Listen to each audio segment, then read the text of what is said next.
Baik, Assalamualaikum warahmatullahi wabarakatuh. Selamat pagi adik-adik mahasiswa, salam budi luhur. Semoga adik-adik mahasiswa sehat semuanya di situasi pandemi sekarang. Tolong jaga kesehatan, setiap keluar rumah menggunakan masker ya, kemudian cuci tangan. Oke, baik, untuk pertemuan pertama Bapak akan kita perkenalan, kemudian selanjutnya membahas materi tentang pengenalan ERP secara umum ya. Oke.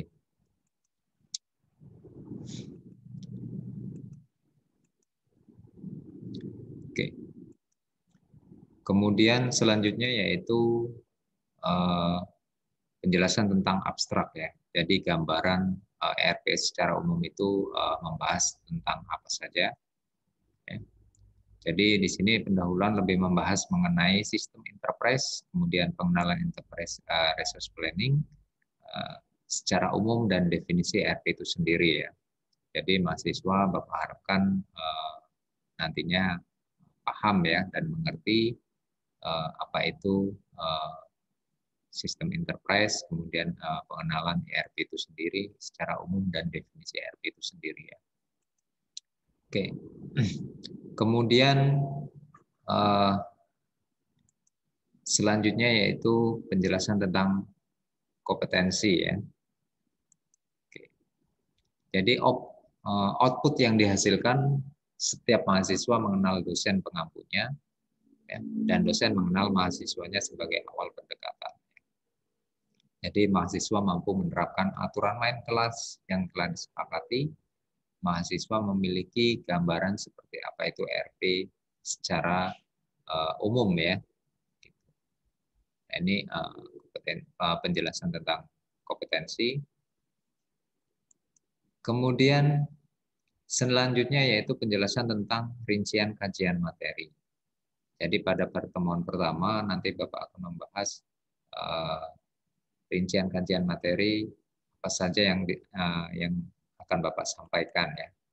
Yang pertama itu pengenalan ERP secara umum, kemudian rincian kajian materi, tujuan pembelajaran, kemudian aturan main kelas, ya, kemudian aturan dalam tugas dan ujian, kemudian materi perkuliahan, ya, kemudian sistem penilaian, ya, kemudian pengenalan ERP itu sendiri, ya, kemudian definisi ERP, tugas mandiri, ya, dan referensi ya. Jadi nanti adik-adik silakan dipelajari ya buku ajar yang Bapak share kemarin ya, kemudian diktatnya gitu. Jadi enak nanti Bapak menyampaikan materi, adik-adik tinggal bisa langsung tanya jawab ya atau diskusi di baik itu di grup maupun di video conference ya atau Zoom ya. Oke. Kemudian selanjutnya yaitu penjelasan tentang tujuan pembelajaran. Tujuan pembelajaran yang pertama yaitu mahasiswa dapat mengenal siapa dosen pengampu mata kuliah tersebut ya. Pada mata kuliah sistem enterprise ya, itu ada 2 dosen ya. Dosen koordinatornya yaitu Bapak sendiri ya, Iswanto, STMKOM, kemudian ada Bu Marini ya, MKOM ya sebagai dosen pengampu mata kuliah ya, dan sebagai anggota juga pada pengampu mata kuliah sistem enterprise. Kemudian tujuan pembelajaran yang kedua, dosen mengenal mahasiswa dari sisi latar belakang mahasiswa, jarak antar rumah mahasiswa dan kampus, dan nama masing-masing mahasiswa. Itu udah jelas ya, masa dosen nggak kenal sama mahasiswanya. Kemudian tujuan pembelajaran yang ketiga, mahasiswa mengerti akan aturan main kelas yang akan dijalankan selama 1 semester mengenai absensi. Nah, karena kita masih situasi pandemi ya, perkuliahan menggunakan daring, jadi jangan sampai mahasiswa itu ya tidak ya mengisi absensi online-nya ya. Karena dosen merekap data mahasiswa itu dari absensi ya. Gitu. Dan sampai nanti pada saat pas selesai ujian akhir, Pak, absensi saya kok cuma di bawah 70%, Pak. Berarti nilainya nggak keluar. Kemudian tata cara berpakaian. Jadi Bapak harap mahasiswa juga berpakaian yang rapi, sopan, ya, jangan menggunakan kaos oblong, sendal, ya. Kemudian tata cara berbahasa yang santun, ya, baik itu dengan orang tua, dengan teman, dengan rekan kerja, dengan dosen, kemudian perilaku sosial, ya, berbuat baik, ya, intinya mahasiswa itu Bapak berharap, ya, itu bisa menerapkan mempunyai good attitude, ya, berperilaku yang baik dimanapun kita berada. Kemudian sanksi yang diberikan jika terjadi tindakan kecurangan seperti mencontek dan melakukan plagiat, ya, kemungkinan nilainya nggak akan keluar. Nah, ini penjelasan tentang tujuan pembelajaran yang ketiga. Kemudian masih lanjutannya tentang tujuan pembelajaran. Tujuan pembelajaran yang keempat, mahasiswa mengetahui dan memahami materi apa saja yang akan diterima selama masa pembelajaran 1 semester.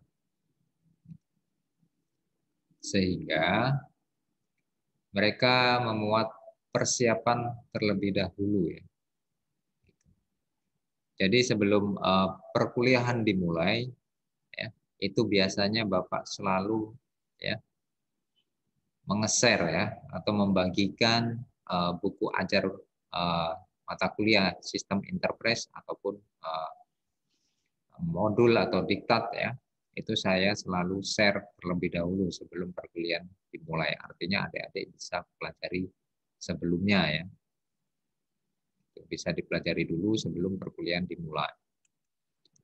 Kemudian mahasiswa mendapatkan, ya, rujukan buku yang harus dipelajari pada mata kuliah ini, ya, dan membaca materi sebelum perkuliahan berjalan. Kemudian yang keenam, mahasiswa mengerti mengenai sistem penilaian yang diberikan sesuai dengan tujuan dan materi perkuliahan diberikan. Kemudian mahasiswa memiliki gambaran secara umum mengenai ERP yang akan mereka pelajari selama 1 semester ke depan. Ya. Nah, itu penjelasan tentang tujuan pembelajaran. Kemudian aturan main kelas. Ya. Oke, jadi di sini untuk aturan main kelas, ya, budaya kerja ISB Atmaluhur yang pertama budaya kerja disiplin, jujur, dan tanggung jawab. Jadi setiap apa yang kita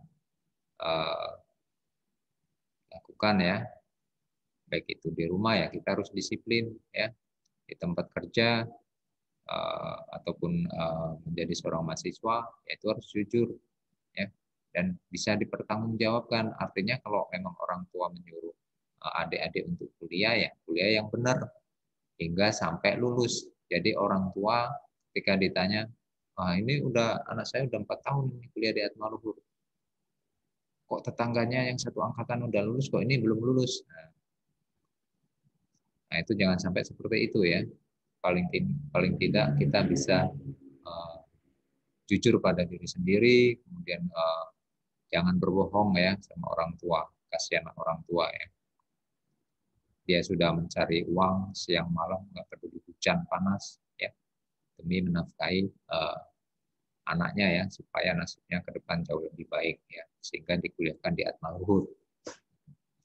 Kemudian budaya yang kedua adalah mengembangkan budaya kerja yang kreatif, ya. Kemudian mengembangkan budaya kerja yang ramah lingkungan dan mengembangkan budaya kerja yang sadar nilai lokal. Oke, ini aturan main kelas. Kemudian selanjutnya yaitu penjelasan tentang aturan dalam tugas dan ujian. Yang pertama, setiap mulai proses belajar mengajar, sebelumnya mahasiswa diwajibkan untuk membaca materi terlebih dahulu. Ya, nah, ini sangat wajib, ya, bagi mahasiswa kelompok, ya, kelompok sistem Interpres yang Bapak ajar, dia wajib membaca buku ajarnya maupun diktatnya. Kemudian aturan yang kedua, setiap mahasiswa dilarang mencontek dalam pengerjaan tugas dan ujian. Jika terjadi, maka pengerjaan tugas dan ujian akan dinyatakan belum dikerjakan. Ya, jangan sampai terjadi seperti itu. Kemudian yang ketiga, setiap mahasiswa dilarang melakukan tindakan plagiat ya, atas pengerjaan tugasnya atau copy paste alias mencontek. Ya. Jika terjadi maka pengerjaan tugas akan dinyatakan belum dikerjakan. Ya. Nah ini jangan sampai juga ya. Kemudian aturan yang keempat, setiap mahasiswa wajib mengerjakan ujian dan tugas baik tugas mandiri ataupun kelompok. Wajib untuk bertutur kata yang sopan dengan temannya ya atau sesama mahasiswa, santun di dalam kelas dan berpakaian yang rapi dan sopan ya. Kalau di luar kelas ya, silakan. Kemudian materi selanjutnya yaitu penjelasan tentang materi perkuliahan. Jadi selama 1 semester itu kita akan ketemu 14 kali pertemuan ya. 2 diantaranya adalah UTS dan UAS. Oke.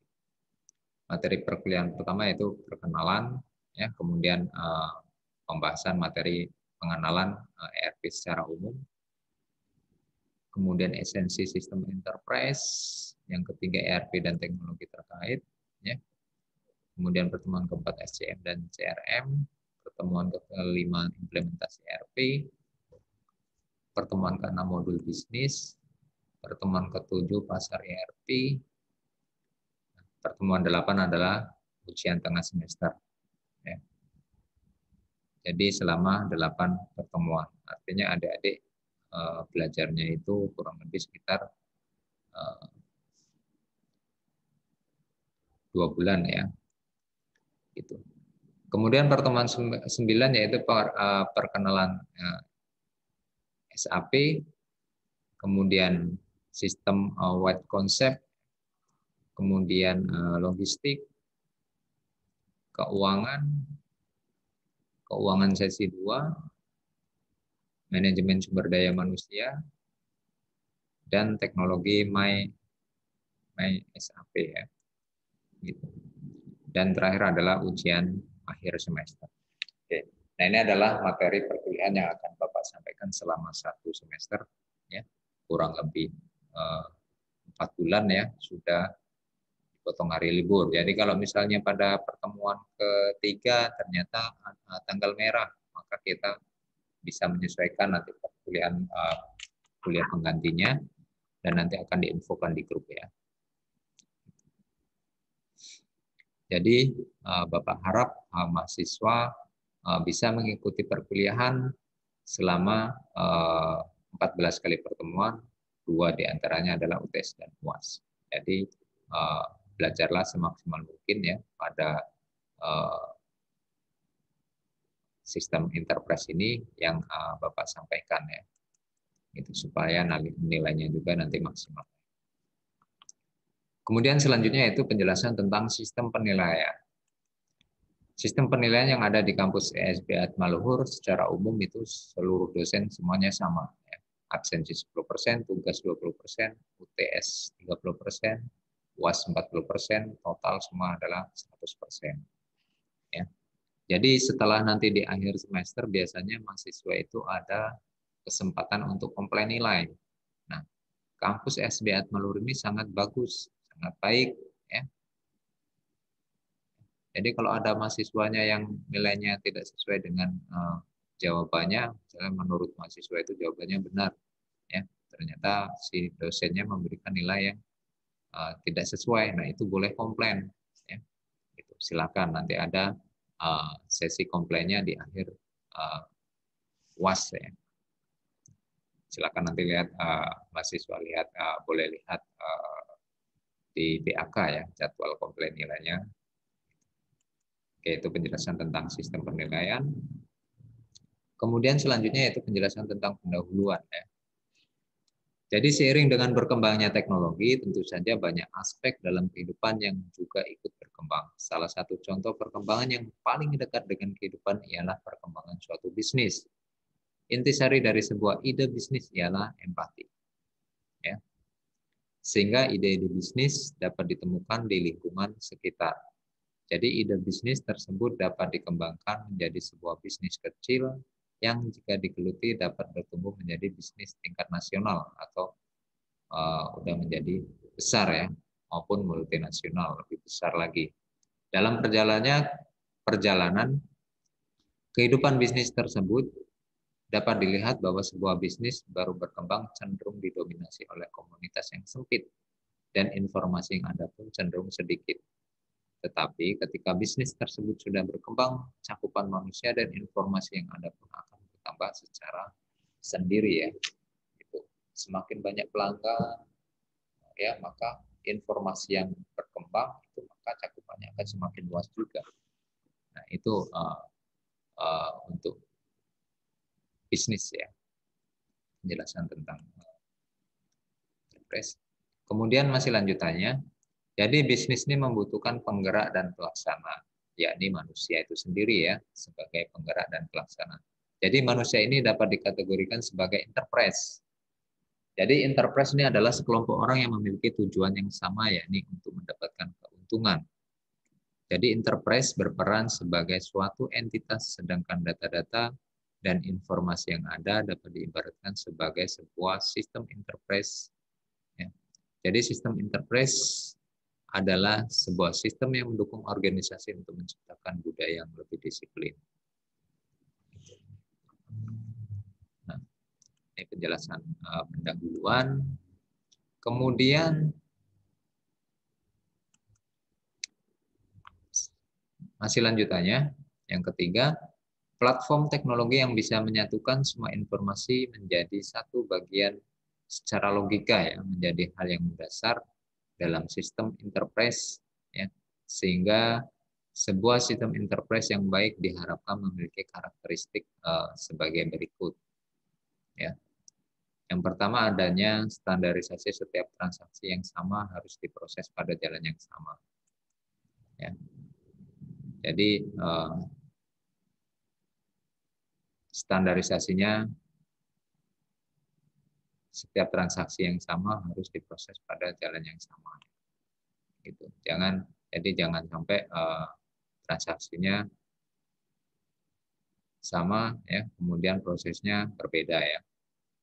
Kemudian yang kedua, adanya kontrol. Jika ada perubahan maka sistem harus dapat menyesuaikan dengan terkontrol.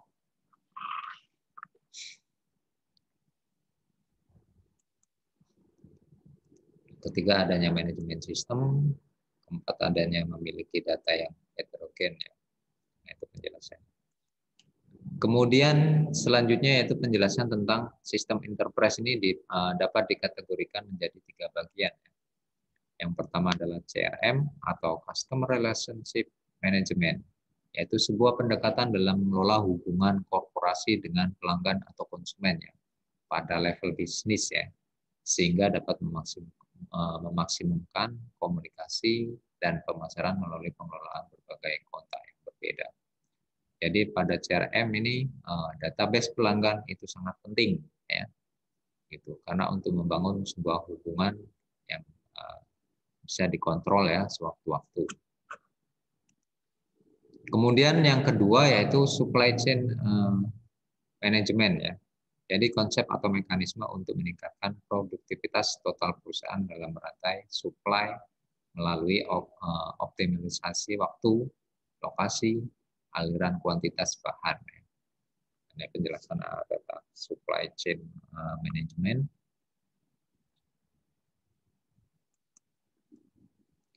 Kemudian yang ketiga adalah ERP itu sendiri ya, atau Enterprise Resource Planning ya.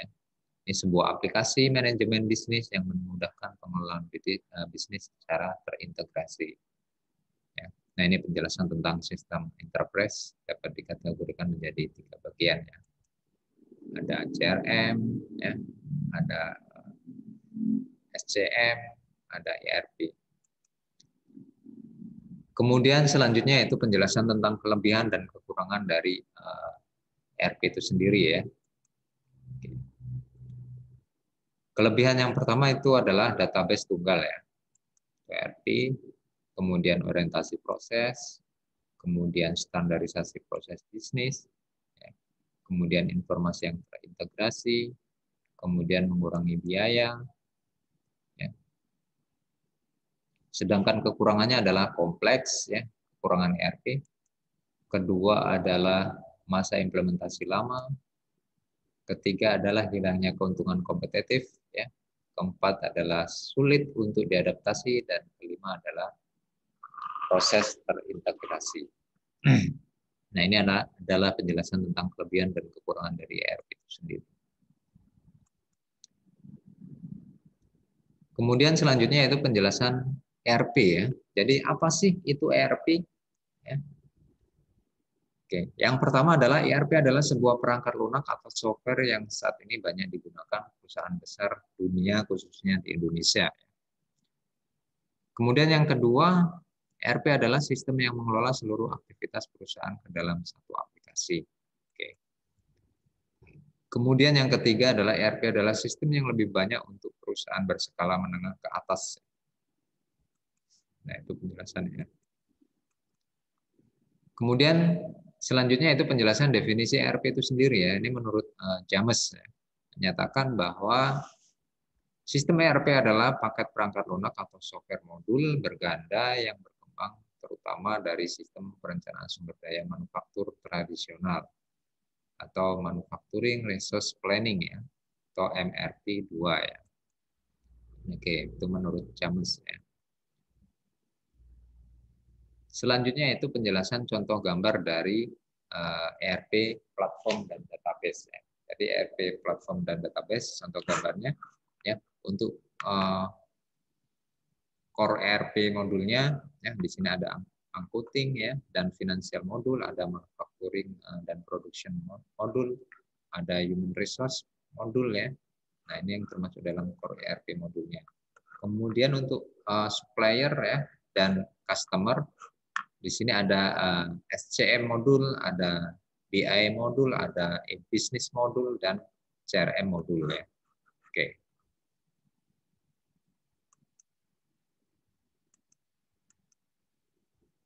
Oke, selanjutnya yaitu daftar referensi, ya. Nah, ini adik-adik bisa lihat daftar referensinya. Kalaupun mau membeli bukunya, ya silakan, boleh, ya. Nah, ini nama daftar referensinya.